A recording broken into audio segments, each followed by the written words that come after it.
Salut à tous les amis, c'est Victor de la chaîne Le Guide Myrmécologue et aujourd'hui on se retrouve pour une présentation de mes élevages nourriciers pour mes fourmis.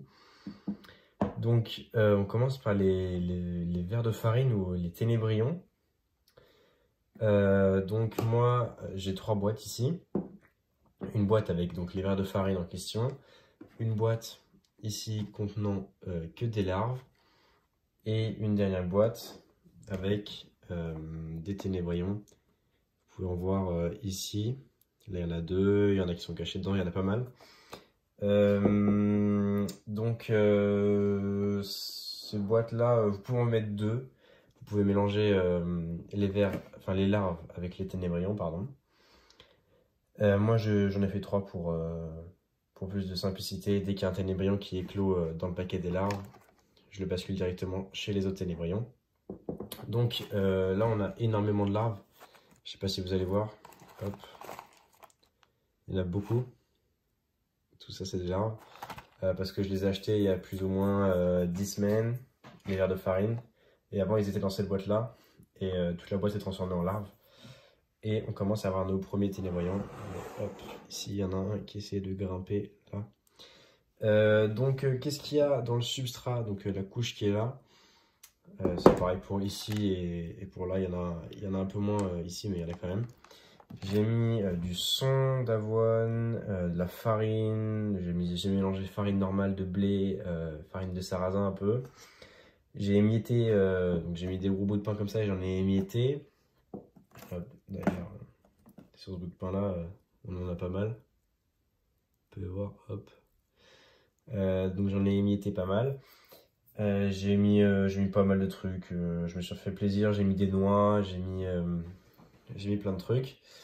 Et donc pour les nourrir, ici vous pouvez voir, il y a un tube à essai rempli d'eau, avec un coton en bout, donc ils peuvent venir s'abreuver quand ils ont soif. Et je mets des cubes de, ça c'est de l'aubergine, mais je peux mettre de la pomme, des carottes, tout ça. Tout ce qui est un peu humide pour leur apporter de la fraîcheur, pardon, et pour qu'ils puissent s'abreuver. Donc, conditions de maintien, moi, elles sont entre, je sais pas, 20 et 25. Vous pouvez les mettre dans un garage, dans une cave un peu chauffée, n'importe où, on s'en fout. Et donc, le cycle, c'est que les vers se transforment en larves. Donc, moi, je vous conseille, c'est que, je sais pas, une fois tous les mois, tous les 2 mois, enfin, faut vraiment, vous faites pas chier, genre c'est simple, les vers de farine, mais une fois tous les 2-3 mois, vous prenez un tamis et vous filtrez le substrat, ici, vous séparez les vers de farine et les larves, et comme ça, après vous pouvez mettre les larves dans une autre boîte, et dès qu'elles éclosent, vous pouvez les mettre avec les ténébrions. Faut pas les mélanger parce que je sais que quand les ténébrions sont affamés, ils peuvent manger les vers de farine normalement. Et autre chose qui va être importante aussi, c'est que les ténébrions vont pondre donc, dans le fameux substrat en question. Et donc dès que je vais avoir mes premiers vers de farine qui vont commencer à éclore, je vais devoir en fait enlever tous mes ténébrions, les mettre dans une autre boîte, filtrer le tamis, sortir les verres, les remettre dans cette boîte là et ensuite ça fait un cycle. Donc les verres de farine c'est bien, c'est assez riche, c'est très riche d'ailleurs pour si vous avez des espèces. Moi je les utilise pour mes fourmis, je les mets au congélateur 72 heures pour éviter les risques d'acariens, pardon. Mais ouais, c'est hyper riche et franchement c'est facile d'élever quoi. Enfin vous empilez les boîtes et vous pouvez les mettre dans un placard au noir et voilà, c'est vraiment pas compliqué. En plus ça s'achète pas très cher, hein. Je crois que c'est même pas 5 € la boîte d'environ genre 100 verres de farine. Et il y a beaucoup d'espèces, je sais que les éleveurs de tout ce qui est, moi j'ai des lézards, j'ai un lézard chez moi, je sais que les éleveurs de lézards en donnent, bon pas tout le temps, mais en réserve de secours si vous manque d'autres choses. Par exemple si vous n'avez plus de grillons pour vos espèces, des petits verres de farine, c'est toujours utile. Donc j'ai pas grand chose d'autre à dire, hein. Donc si vous élevez des vers de farine, faites vraiment attention à l'humidité. Vraiment leur apporter une source d'eau permanente. Donc changez les légumes aussi parce que c'est des légumes quoi, ça moisit. Donc, ouais, les légumes là, vous voyez, je vais les enlever, mais il y a des bouts de salade, tout ce qui est gorgé d'eau, ils adorent. Et ils se ruent dessus. Donc bah là, j'attends que tout ça éclore. Et dès que ça va éclore, j'aurai un gros nombre de ténébrions. Là, je pense qu'il y a environ au moins une centaine de larves. Donc une centaine de ténébrions. Hop. Une centaine de petites bêtes comme ça, là. Et ça, du coup, comme je l'ai dit, ça pond dans le substrat, ils se reproduisent, ils pondent dans le substrat. Faites attention à avoir qu'ils soient bien à la chaleur quand même, parce que si jamais ils sont pas, si jamais il n'y a pas de chaleur, ils ne se reproduiront pas et donc pondront pas. Et s'ils meurent de vieillesse et qu'ils n'ont pas pondu de verre de farine, enfin de d'œufs qui sont formés en verre de farine, vous aurez des problèmes avec votre élevage et vous devrez racheter des verres de farine. Donc je vous montre, hop, ça c'est les verres de farine. Donc ici il y en a deux, là il y en a un, là il y en a un. Il y en a un peu moins qu'au début parce qu'ils sont tous transformés en larves, mais vous voyez, donc ici c'est de l'aubergine ça. Ici aussi, là c'est des bouts de pain, il y a des copeaux, il y a de la noix, il y a des noix normales, noix de cajou. J'ai mis tout plein de trucs. Hop. Et donc si si vous voulez pas vous faire chier, moi j'ai des boîtes qui étaient percées. J'ai mis du scotch et j'ai repercé le dessus. Hop, ouais, vous voyez avec le reflet. Je l'ai repercé le dessus pour pas que la farine se barre. Mais ouais, donc en général c'est assez simple à élever ce genre d'animaux. Et ça convient très bien aux espèces, toutes les espèces. Je vous conseille pour vos jeunes colonies de fourmis de les couper en deux pour qu'elles aient accès à la chair, parce qu'elles ont une chair, en fait, quand vous les congelez et que vous les décongelez et que vous le coupez en deux, vous voyez qu'il y a un liquide qui sort et c'est ce liquide que les fourmis mangent. Ça dépend, mais la plupart. Parce que pour une petite colonie, ça va peut-être être un peu difficile de percer la chair, la carapace des ténébrions ou la chair des vers de farine. J'ai jamais donné de larves, je sais pas si je peux en donner, mais enfin, sûrement ça fera pas de mal, mais hop. Ce qui est marrant avec les larves, c'est qu'elles se recroquevillent et elles bougent sur elles-mêmes quand vous en prenez une, donc ça c'est une larve. Attendez, on va prendre une. Hop. Vous voyez? Ça bouge quand vous les prenez. Ça c'est une larve, j'ai de la farine partout. Hop. Voilà. Ça c'est une larve. Et ça du coup, à terme, ça se transforme en ténébrion.